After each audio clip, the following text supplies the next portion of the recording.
Film diawali di sebuah kantor polisi yang dimana terlihat di sana kepala polisi dan staf lainnya di sana terdiam ketika melihat kedatangan bos dari geng Bangkong Cehai yang sedang mengamuk karena istrinya ditangkap dan diperlakukan dengan buruk oleh kepolisian. Kemudian dua orang polisi pun babak belur karena kemarahan si bos geng tersebut.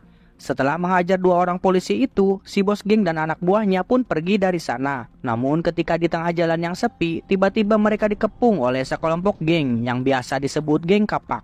Yang dimana geng kapak ini adalah penguasa di daerah tersebut yang kerap melakukan tindak kejahatan seperti merampok, membunuh, dan lainnya. Kemudian di sini diperkenalkan dengan big boss geng kapak yang bernama Kakak Sum.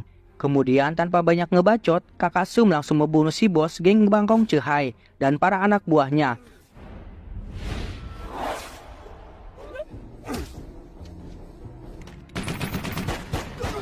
Termasuk istri si bos geng tersebut. Keesokan harinya di pemukiman kumuh yang bernama Komplek Babi, terlihat penghuni di sana sama sekali tidak tertarik dengan yang namanya geng-gengan. Lokasi yang cukup jauh dari daerah kekuasaan geng kapak, sehingga membuat pemukiman tersebut aman, damai, dan tentram.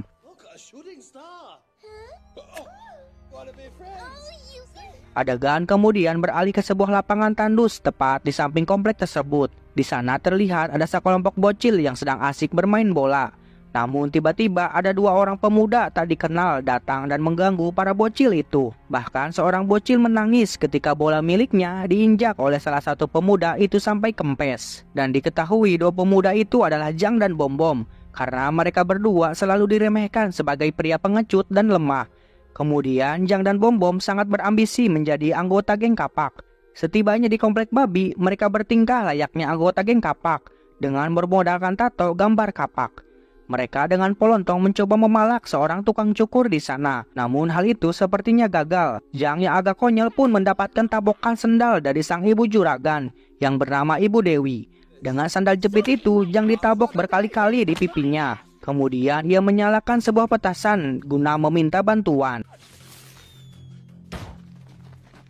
Dan tadi diduga petasan tersebut justru meledak tepat di kepala salah satu anggota geng kapak. Jang kemudian mencoba memprovokasi anggota geng kapak itu dengan mengatakan bahwa warga kompleklah pelakunya. Dan disinilah akhir dari kedamaian di Komplek Babi mereka. Entah apa yang terjadi di saat salah satu anggota hendak membacok kepala si tukang cukur, tiba-tiba ia terlihat sudah berada di tong sampah dengan kondisi patah tulang. Kejadian aneh itu sontak membuat mereka semua ketar-ketir ketakutan, sehingga langsung meminta bantuan dengan menggunakan sebuah petasan.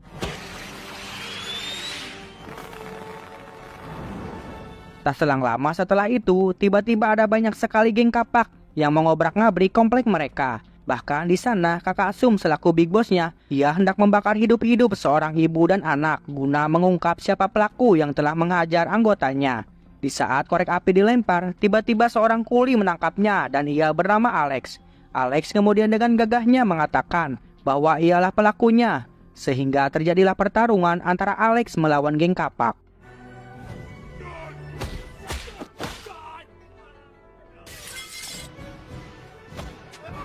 Di tengah-tengah pertarungan, Alex dibantu oleh kedua temannya, sehingga ketiga orang pendekar kungfu itu bisa mengalahkan semua anggota geng kapak yang ada di sana. Dan ketiga pendekar itu diantaranya Alex si tendangan 12, Donat si pendekar tombak, dan Tyler si pukulan baja. Atas kejadian itu membuat Kakak Sum sangat marah karena baru kali ini geng mereka dikalahkan oleh orang-orang rendahan. Lalu Kakak Sum menyadari bahwa semua penyebab hal ini adalah Jang dan Bom Bom.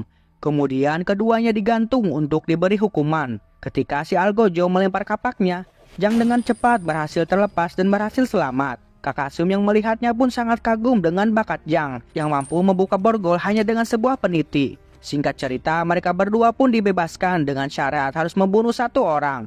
Nah, baru kelak akan diterima sebagai anggota geng kapak. Berhubung ambisi Jang yang sangat ingin menjadi anggota geng kapak terlihat dengan bayang-bayang si Bom Bom yang selalu memprovokatornya.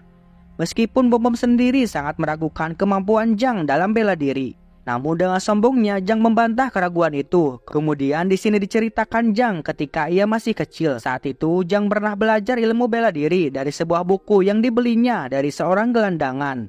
Dalam buku itu tertulis bahwa ada sebuah jurus hebat yang bernama Tapak Buddha. Jang kecil pun kemudian berlatih dan ia sempat bisa menggerakkan sebuah pohon yang padahal itu diakibatkan oleh hembusan angin yang kebetulan lewat. Kemudian di saat ada gadis kecil yang sedang dibuli, Jang kecil mempraktekannya. Namun sayangnya ia malah dibuli dan dikeroyok rame-rame oleh anak-anak berandalan itu.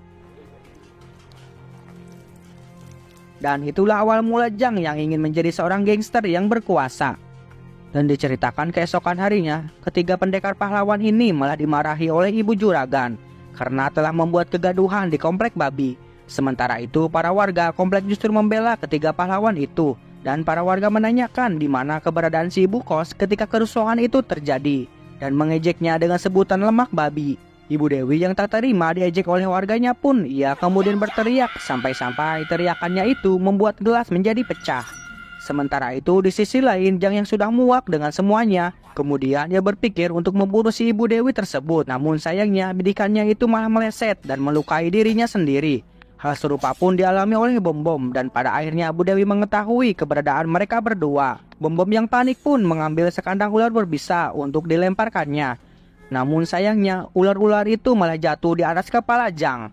Bom-Bom kemudian meminta Jang untuk tetap tenang dan sambil bersiul. Ia percaya kalau siulan dapat menjinakkan ular. Nah benar saja ketika Jang bersiul, ular berbisa itu malah mengkokop mulutnya. Sontak jeritan Jang itu memanggil kemarahan Bu Dewi. Maka terjadilah udag-udagan antara Jang melawan Bu Dewi.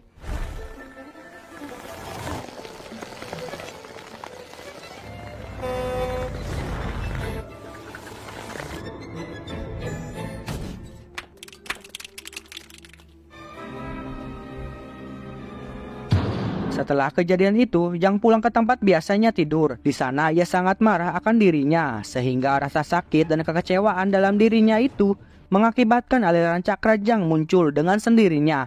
Dan hal itu membuat Jang menjadi kuat sehingga semua lukanya dapat sembuh dengan cepat. Sehingga Bom-Bom pun tak percaya melihatnya. Sementara itu di markas besar geng Kapak, terlihat ada dua pendekar kecapi profesional yang dibayar oleh Kakak Sung untuk menghajar para pendekar komplek babi. Di malam harinya memperlihatkan ketiga pendekar itu yang sedang berpamitan antara satu sama lain karena telah diusir oleh si ibu juragan.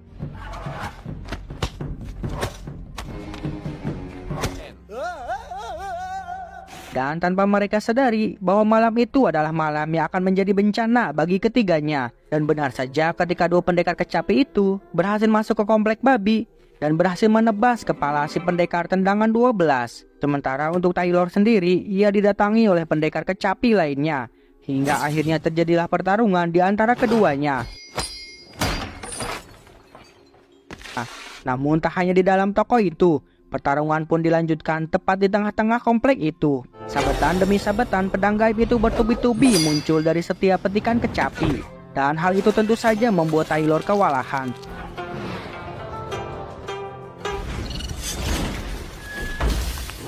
Sehingga hal itu membuat Donat atau si pendekar tombak datang guna membantu si Tyler. Sementara itu dari kejauhan memperlihatkan Kakak Sung dan anak buahnya kegirangan ketika melihat utusannya unggul.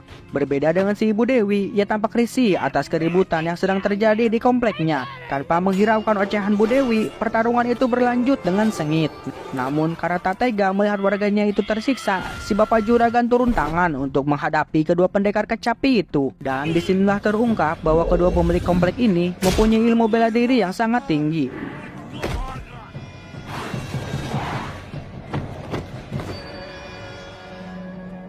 Kemudian dilanjutkan dengan auman singa dari Bu Dewi.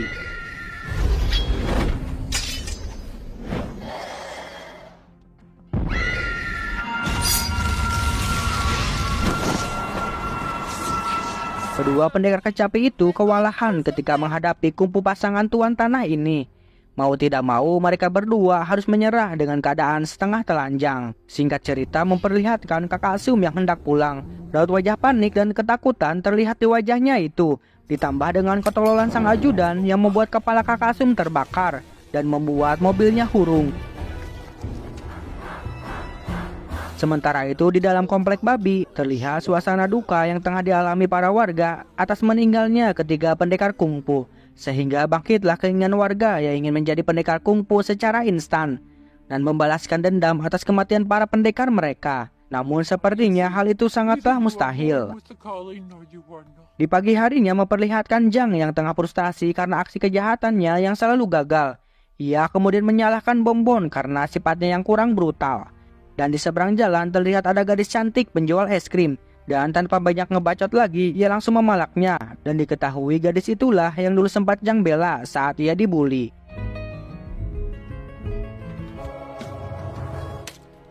Beberapa saat kemudian, Zhang tiba-tiba diculik oleh orang asing. Dan mereka ternyata adalah anggota geng kapak. Dan disinilah Zhang resmi dilantik menjadi tim ahli untuk membebaskan pembunuh legendaris yang tak terkalahkan bernama The Beast. Pada malam harinya, Zhang langsung dibawa ke sebuah penjara khusus penjahat kelas berat, yang dimana saat ini The Beast sedang ditahan di sana. Dibekali dengan sebuah peta dan beberapa perlengkapan lainnya, Zhang mulai melakukan tugasnya dengan baik.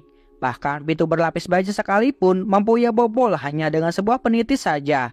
Dan di sini Zhang kaget ketika melihat tampilan The Beast yang sedang asik baca koran sambil boker. Singkat waktu ketika di markas geng kapak, Zhang ditanyai soal portofolio The Beast oleh kakak Sum karena penampilannya yang tak mencerminkan seorang pembunuh legendaris. Namun tanpa mereka semua duga, The Beast tiba-tiba mengambil pistol dari seorang anggota geng kapak. Dan ia secara terang-terangan menodongkan pistol itu ke kepalanya. Dan ditekanlah pelatuknya itu. Dan disinilah kehebatan The Beast diperlihatkan. Kemudian ia mengatakan bahwa hal inti dari kungfu adalah kecepatan. Spontan para gangster yang melihatnya pun terkejut ketika The Beast mampu menangkap peluru hanya dengan kedua jarinya. Dan akhirnya mereka pun memberi hormat pada sang pembunuh legendaris itu. Tak selang lama, The Beast langsung mendatangi juragan si pemilik komplek babi. Sesama pendekar kungfu, tentu mereka saling mengenal antara satu sama lain. Namun karena perbedaan pendapat yang dijalani, maka terjadilah pertarungan di antara pendekar kungfu itu. Serangan demi serangan yang dihantamkan pasangan ini semuanya dapat dipatahkan oleh The Beast. Menyadari perbedaan kekuatan di antara mereka, akhirnya si ibu juragan mengeluarkan auman singanya. Namun sayangnya The Beast tak mengalami dampak yang berarti dan masih kokoh setelah merasakan efek dari jurus auman singa.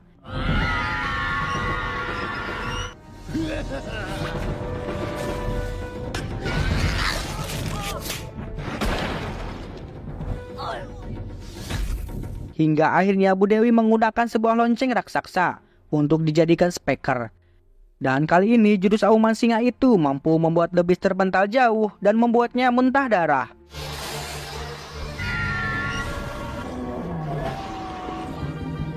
Ia terlihat sangat babak belur dan hendak menyerah. Namun ternyata itu semua hanya tipulan semata. Tiba-tiba The Beast menusukkan konde beracun ke perut dua juragan komplek tersebut. Di saat mereka sedang asik mengunci, tiba-tiba datanglah Zhang yang membawa sebatang kayu di tangannya. Namun ia langsung memukul kepala pelontos si The Beast. Meskipun rasa sakitnya tak seberapa, namun di sini The Beast sangat kecewa dan semakin murka. Tanpa banyak ngebacot, Zhang dibabuk habis-habisan sebelum akhirnya menghilang dalam sekejap.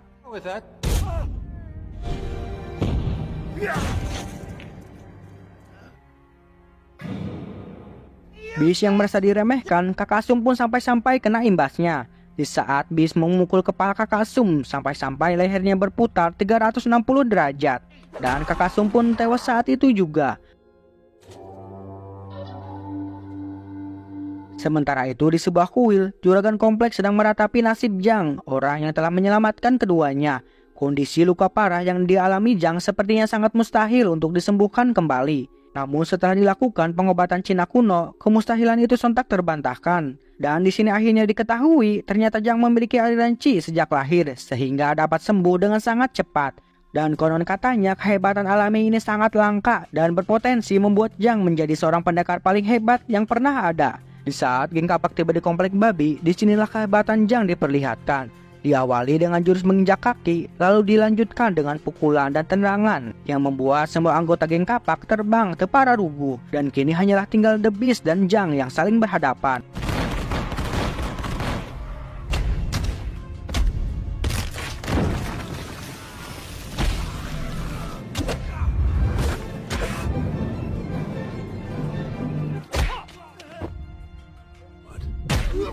Beberapa pukulan dan tendangan Jang pun sempat membuat The Beast kewalahan.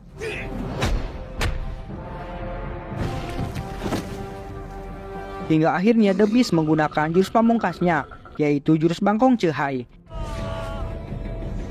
Dengan segala teknik, Jang berusaha untuk mengimbanginya. Namun sepertinya jurus itu terlalu kuat sehingga ia sampai kewalahan dan terhempas jauh ke angkasa. Dan di sana ada seekor elang yang sedang terbang. Kemudian di saat Jang mengundang si elang sebagai pejakan, ia kemudian mengingat jurus yang pernah ia pelajari di waktu kecil, yaitu jurus tapak Buddha. Kedua juragan itu yang melihatnya pun tak percaya karena jurus tapak Buddha yang mereka tahu sudah lama sekali punah. Hingga di saat Jang turun untuk menyerang, efeknya langsung dirasakan The Beast saat dirinya tertekan ke dalam tanah yang menyebabkan permukaan tanah membentuk tapak Buddha. Di saat The Beast teriak menyerah, disitulah Jang memaafkannya. Dan ternyata hal itu hanyalah tipuan The Beast. Ia kemudian kembali menyerang Jang dengan menggunakan konde beracunnya. Menyadari hal itu, Jang langsung menyerang, namun dengan sengaja diarahkan tepat di sisi kepala The Beast, yang membuat gedung komplek roboh dan berlubang membentuk tangan Jang.